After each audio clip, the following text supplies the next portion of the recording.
Hello everybody, Purple Bandanna here, back with a almost Minecraft video, which is MC Edit yet again. This is the second video in the series of a couple one. Last time I worked on the select tool, the clone tool, and the fill and replace tool. Today I'm probably going to do brushes and some of the things you can do with filters, and maybe if it's not going too long I'll do the move player and spawn point because they don't take long. So if you don't remember, WASD and the move, but I'm not really going to explain that because that is all in the first video. But I'm going to click on the brush tool, and it will give up this little menu right here, and it will give you a selection of which block you want to use. So kind of like the fill and replace menu, pretty much exactly the same. I'm just going to do dirt. Why not? Dirt. And then you see this length, the LWH, which stands for length, width, height. And so say if I want to make a big dome or a circle or something, I'm going to change this. You can scroll with the mouse wheel to change it as well, which I tend to use if I am not making too large of a selection. I'll do 20, and then that gives me a 20 length block. It selects from the middle, or close to the middle as it can. And I'm going to make this 20 as well. And now I got like a little circular platform, this can be useful to making certain objects. I mostly use this for making really big things. Oops, one more. And then if I have it, I can scroll here to make it off the ground. And see, it gives me that little yellow line going up and down. And I can lift this up in the air, which is what I want to do. So if I put that there, you see it loads and then I have selected there. So this makes it really easy to make spheres. But now if I want to select a different block, and I'll make this water. Why not? I can make this water. And now it gives me a water block, which allows it to stay there as long as you don't select the active one, and it gets no updates. But this time I'm going to select it so it's hollow. So this one is completely solid, the one right there. But this one, if I place it down, is completely hollow. You can go through it. If I walk into with MC Edit, you can kind of see, but not as easily. This is good for making domes and different things like that. The other thing you can do with it is you can do a couple different shapes: round, square, same thing. It just, if you want to make a really big box or something. Diamond. I mostly just used it for the circles. Mode fill, flood fill. I don't really play around with these too much. I'm sure there's better applications for it, but I don't really use it. Line spacing is, if you do that, I don't use this one, well, oh okay, I see. Line, if you hold shift, I forgot about this, I've only learned this one recently. If you hold shift, it will draw a line. And if I do the line spacing, it will only do it if it has a line space in between. So I'm going to undo that, and with the Control Z. And that's really all I use this for. You can use this to do some really good stuff, like really nice stuff. Like you could use this to make miniature islands, floating islands, and there's lots of different applications. It's just that you got to be good with it, and I'm not that good with the brush tool. I've done some decent stuff with it, but not too much. But if I go and make a selection over here, I'm going to show you what you can do with some of the filters and probably give you some answers. So most of the filters I have, it comes with some basic filters, but most of these are SethBlings filters, and I use them a lot because they're good filters. Like the spawners, I'll use those. That's becoming less useful now that they added a bunch of stuff in MC Edit. But modify potions, I'll show you how to use some of these things in a minute.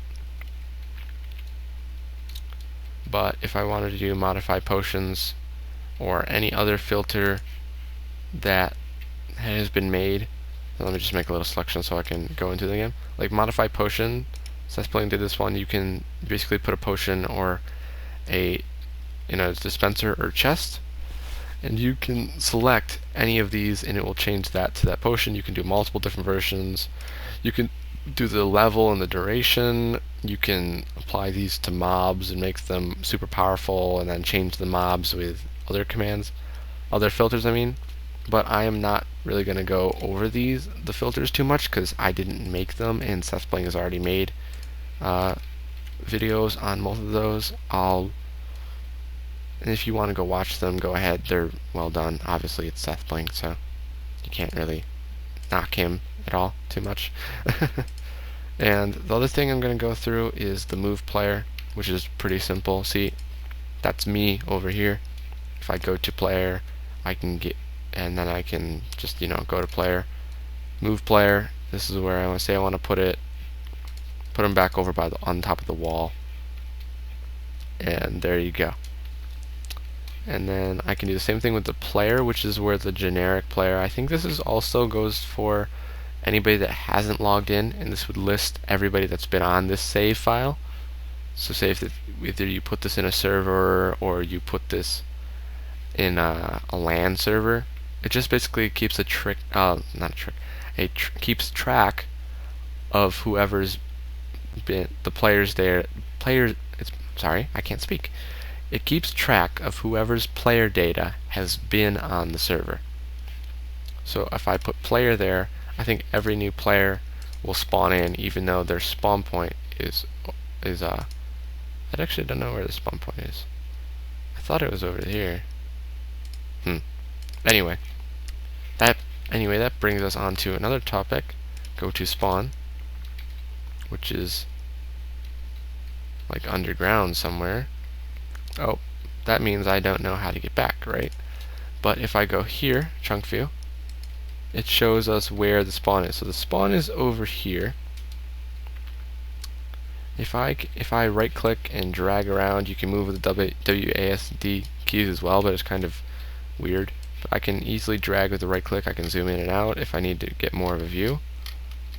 So if I go back here, that shows me where everything I've built, the trees and redstone stuff I've played around with. Then if I go back in, it will move me back to that spot. So if I want to set it here, you realize that it's red, and then this text comes up if you try to place it. You cannot have 2 air blocks at Y equals 63 and 64. In your spawn points column, additionally, you cannot have a solid block and 3 blocks above your spawn point. It's weird, I know.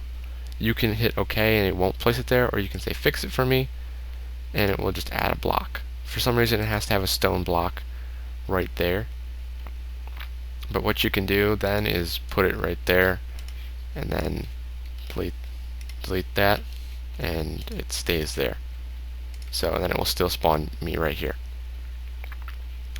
So if I control save, my spawn point will be now right there. You can do this anyway in regular Minecraft right now by doing set world spawn anyway. So it's not not hard to do now. So, and that's pretty much all. Chunk control is easier if you're in the camera, the chunk view.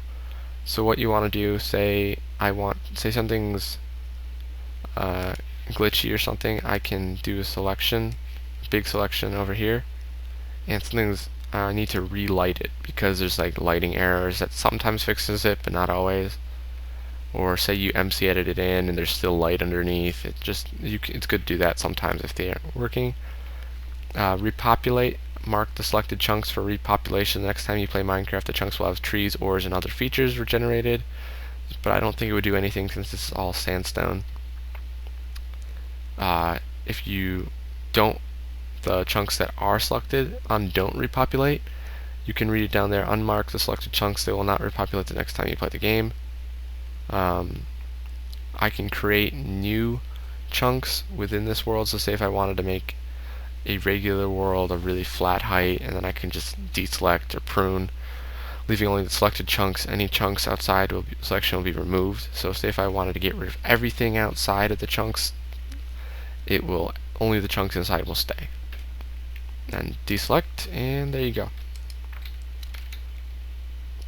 And that's pretty much all there is. Let me go back in the camera view. That's some of the basic tips and tricks I use. Come on, load back in. Yeah. All right. That's pretty much all the basic tricks. It's also good to use copy paste for trees or pine trees and all that different stuff for rocks, different terrain. It makes it easier and quicker so you don't get so bored that you want to rip your hair out because you've been working on it forever. Um, this was originally a way you could make big nether portals with uh, um, big nether portals and stuff without um, mods. You can copy different boats in and all that, but the best way to get good at MC Edit is to just mess about in it. I didn't really know what I was doing when I first picked it up, so I just was using it basically to copy and paste things, which is what I still do. It's still useful. I use it I still can't speak. I use it mostly for the select tool and like the copy paste tool and the filters. If you want to learn more about the filters and how to work them, go look at SethBlings channel. I might leave a link in the description or something. Who knows? But thank you so much for watching. I am Purple Bandana, and that's really much it. Thank you for watching.